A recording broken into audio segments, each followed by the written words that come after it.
Hello,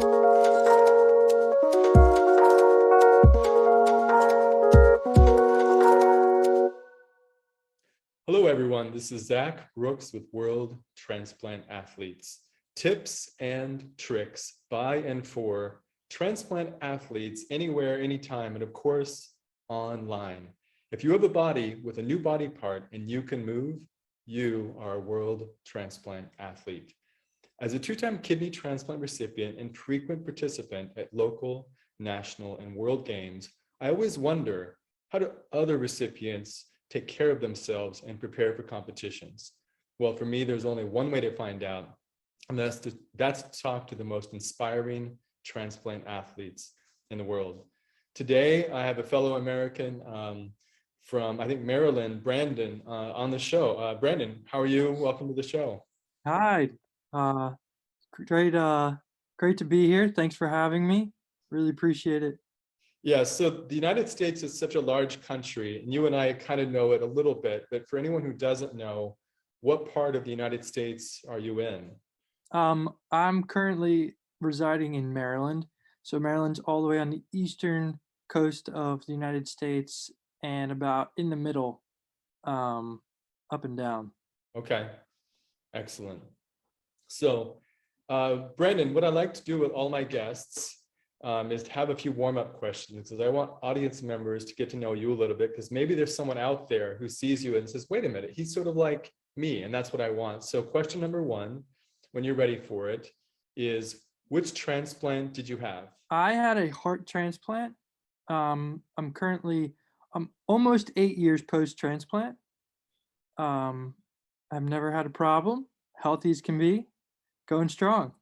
Okay, excellent. So question number two, thank you for that. Question number two, if you had to summarize your transplant journey in one word, what would it be? I would probably say resilient, because the entire journey is very tough, but you have to be resilient.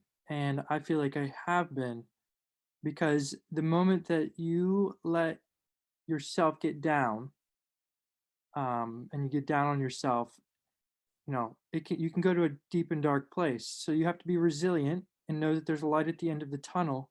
And no matter where you are in your transplant journey, whether you're just starting before you even get a transplant or 8 years post-transplant, you're always going to hit roadblocks, and you just have to be resilient and fight through. And I feel like Wow. I've done that.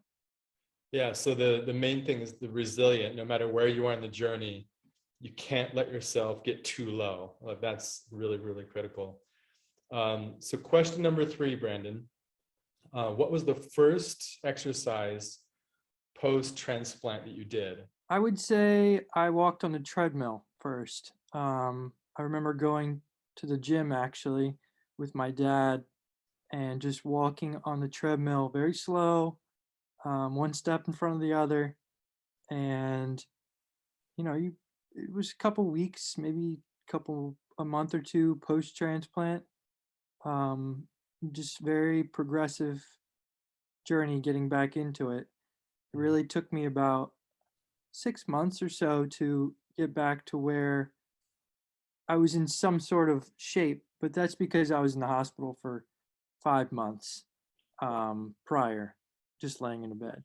Wow, so it was a full year of bed, transplant, and then the recovery. Yes. Wow. So I remember when we talked, we met, I think it was 2019 now. I remember as a high school student, you were a really intense athlete. I think you played like American football and some other sports. So there must have been like, that must be part of your resiliency to like have this incredible athleticism, and then suddenly you're just walking. I mean, what kind of emotions did you have as you're just walking on the treadmill after, doing all this incredible other things? I would say I was actually very thankful to be walking on the treadmill, because I had been in a bed for 5 months. But at the same time, it was discouraging knowing that, before I had walked into the hospital, I was an active, healthy young kid. And I sort of this suddenly happened to me, and 5 months later, I'm trying to build from ground zero. It can be hard. It was very difficult mentally, but that's what I was talking about. You have to be resilient. You can't get down on yourself. You start at ground zero and you build back up because, and not a lot of people, other people get to do that in their lifetime, and it teaches you a lot about yourself. Um, you learn a lot in the process. You grow up fast. I was 15 when this happened. You grow up real fast. Wow. Yeah. I mean, thanks for expanding on the resiliency part. So the next question I have to get us sort of warmed up and get to know you a little bit is, in which activities and sports do you regularly participate? I guess since your heart transplant, do you still play the sports you played before? Are you doing different sports? I mean, tell us about your athletic and sports journey since the transplant. Since my transplant, I played a lot of baseball, golf. Um, those were like my high school sports and rec team sports, but I'm a really big swimmer and biker and runner. So I like doing triathlons and competing. Swimming's probably my biggest sport. I competed in the World Games at in Europe at Newcastle, and I competed in the virtual triathlon there, and I also competed in some other swimming events. Um, Brought home gold, 3 silvers, and a bronze for the USA. Yeah, not a bad start for your career as a world transplant athlete, huh? No, it's not, and I think in Australia I'm gonna aim for 7 golds between the relays and the individual events, and just stick to straight swimming. Okay, excellent. So, okay, so now that you've kind of given us a sense of who you are and where you come from, now I want to get to the heart of the show, this part I really get excited about because I learn a lot personally. So about 6 weeks ago, you shared with me 5 tips that you want to share with other transplant athletes or transplant recipients anywhere. And what I like to do is I like to go to the top, read them 1 through 5, and then we'll go back to the top and talk about each of those tips that you shared with me a little while ago. So tip number 1, you say, is hard work. Seems obvious, Perfect. but let's talk about hard work a little bit. Number 2 is dedication to your craft. Number 3, living each day as if it's your last. Number 4, eating healthy. So I guess cutting down on McDonald's and fast food. And number 5, and this is the one when I saw it, I was like, I can't wait to talk to Brandon. And number 5 is never make any unnecessary excuses unless it's health related, because that comes first. So I can't wait to get to number 5, but I will have to. So let's go back to the top of the list. And the top of the list, you say, number 1 tip for everyone is hard work. Why is that one so important to you, Brandon? I mean, it takes a lot of hard work to get back from ground zero once you have a transplant. And it's a lot of hard work to get to where you're at a point physically and mentally where you can inspire and motivate other people, because you feel like you're at a disadvantage in the position you're in, and you need to turn that around and make it an advantage, and that takes a lot of hard work. Mentally, it's probably just as big of a journey coming back as it is physically. Totally. I can really relate to that. I've had 2 transplants, and especially after my second one, I mean, I felt so behind everyone else who was, normal. I'll put that in quotes.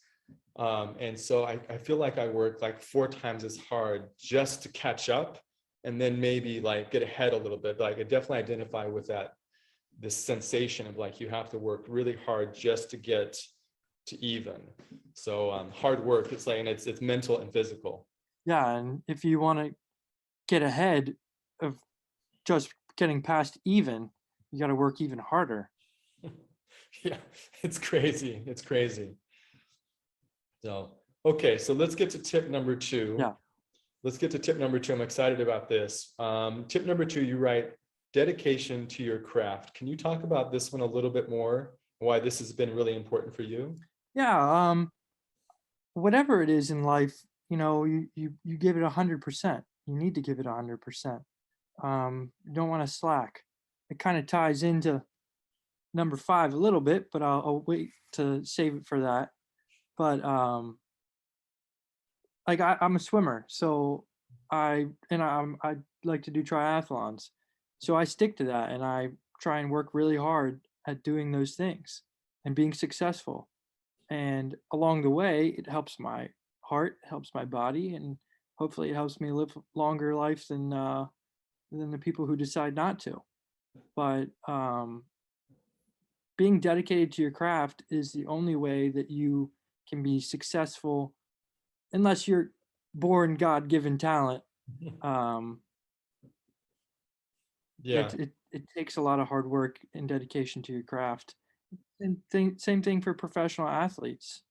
You can use a lot of examples from their positions. And we're not professional athletes, but we're World Transplant Olympic athletes. And to me, that means just as much. So I take it just as seriously. Mm-hmm.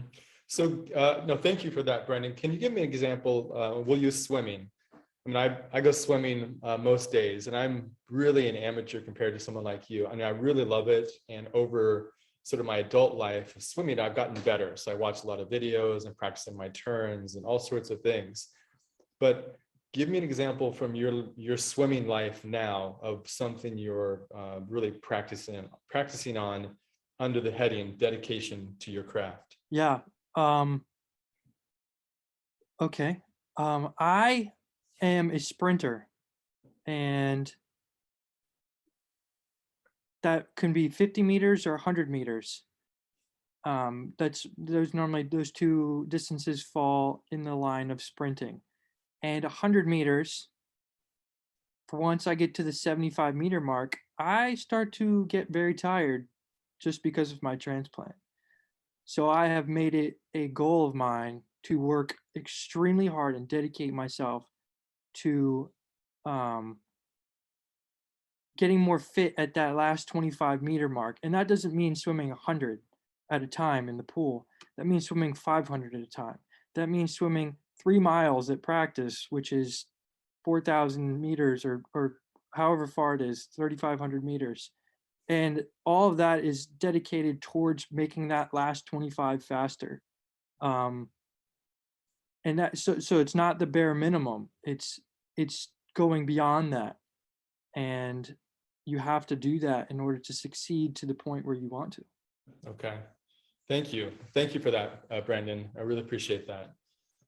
So let's get to tip number 3 then. Yeah. Tip number 3 is living each day as if it's your last. Now, this, and I'll just say something before you get to your answer. Like I remember after my first transplant, people after that told me, "Oh, you must have such a great perspective." I really hated when they said that. And it took me a long time to figure out what perspective I gained after my transplant. So number 3 is sort of one of those expressions you hear in life, like living each day as if it's your last. And I hated when people said, "You have such a great perspective now." But then finally, I learned what it meant to me. What it meant to me is that I really am more compassionate about certain things. And I'm like totally impatient about other things. Like that's what it meant to be. So for you, this living each day as if it's your last, like what does that mean to you? Because it's such a nice expression, but you hear it so much. But from a transplant athlete and a heart recipient, it has to mean it's like so much more. So can you share the background behind this? This is a really incredible tip. Yeah. I have a few points behind that I'd like to make.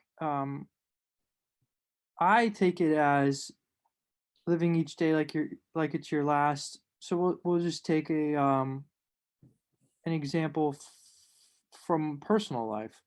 I would like to have a family and a wife and kids one day. With a heart transplant, your life expectancy is shorter than your average Joe who doesn't have one.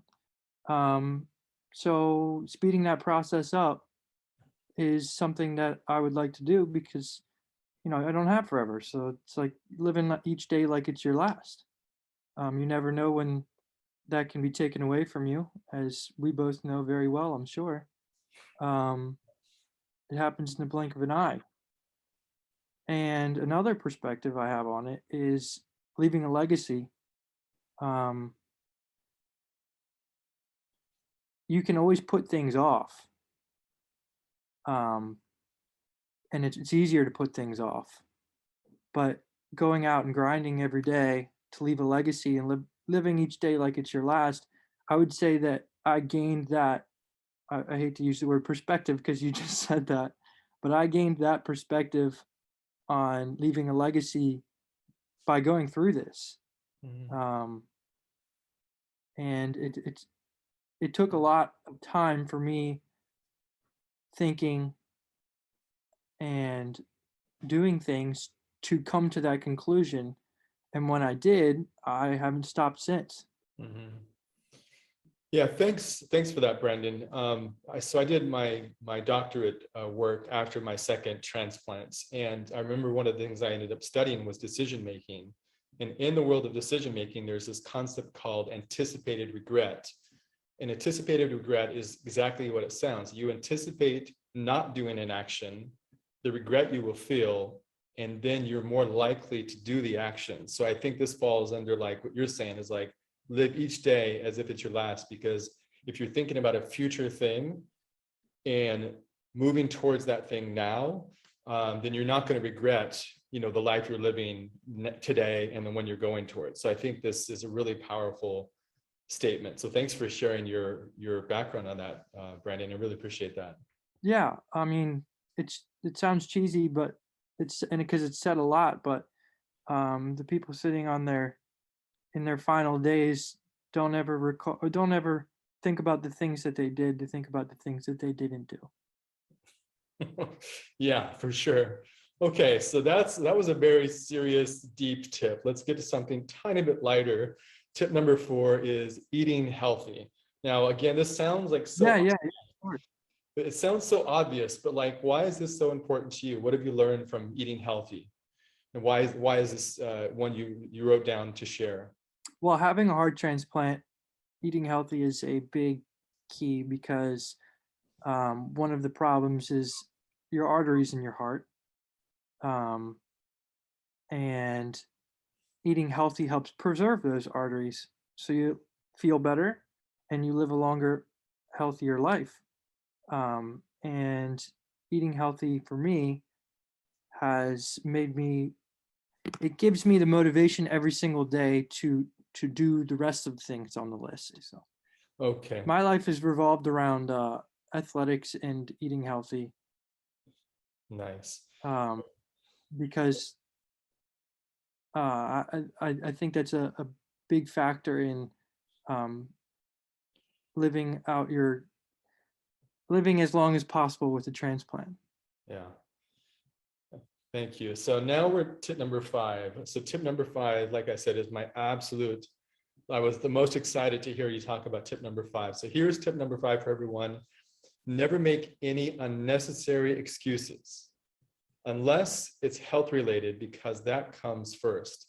So Brandon, tell us about number 5. Yeah. Number 5 is a good one. Making unnecessary excuses is only going to put you further back in your journey. You really need to buckle down and grind and realize there's a light at the end of the tunnel, because if you make unnecessary excuses, you're just going to fall behind. Now, if it's something health related,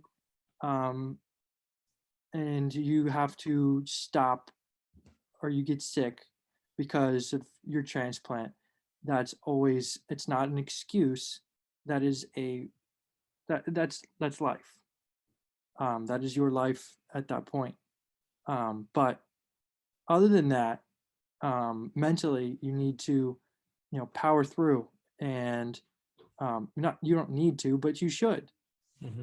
Because it's only going to make you a better person and build you to be more successful. Yeah.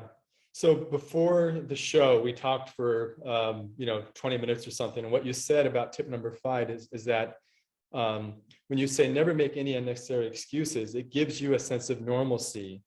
And so can you talk about how this gives you some sense of normalcy? Yeah, of course. Making unnecessary excuses. There's a lot of people in our life, in everyone's life, that make unnecessary excuses, and they are, quote unquote, like we've said, normal people. And since you're starting from ground zero, like we've talked about, hard work and dedication to your craft, to get to equal with them, you can't make any unnecessary excuses. And it feels even better getting past them and having your new normal be more efficient than their normal. Ooh, okay. Can you say that again? Like that's such a nice expression. Can you say that last part again one more time? Yeah, of course. It's very nice knowing that your new normal is more efficient than others' normal who don't have a transplant. Nice. I'm going to write this down. It's so good. Knowing your new normal is more efficient than a normal, a regular person's normal. I'll put it like that for now, just to remember it. Thank you, Brandon. That's amazing. Brandon, I love this conversation. I absolutely really been inspired by the conversation. I know you have a deadline coming up with some family things, so I'll start the closing here. Brandon, thank you so much for being on the show. For audience members out there, you can log on to facebook.com, World Transplant Athletes, and of course, Instagram at World Transplant Athletes. I also have a YouTube channel with over 60 videos now. A lot of those have subtitles in different languages. At this point, 8 different languages. I'm adding other languages as I go along. I'm a language person, so I'm very happy to put things in multiple languages. World Transplant Athletes, tips and tricks by and for transplant athletes anywhere, anytime, and of course, online. If you have a body, with a new body part, such as Brandon's heart, and you can move, you are a World Transplant Athlete. Brandon, thanks so much for being on the show. And I have one more request for you. Of course. Thanks for having me. Yeah, you have your hat on, you have a nice flag in the background, and you also have a t-shirt. Can you show off your t-shirt? Okay. I saw a little bit of the stars and stripes there. So Brandon is fully decked out. Yay. All right. Brandon is fully decked out in Team USA American colors today. So thanks for being on the show, Brandon. Of course. I'm glad to represent the USA. And just remember that there is a light at the end of the tunnel. And with hard work, we will succeed.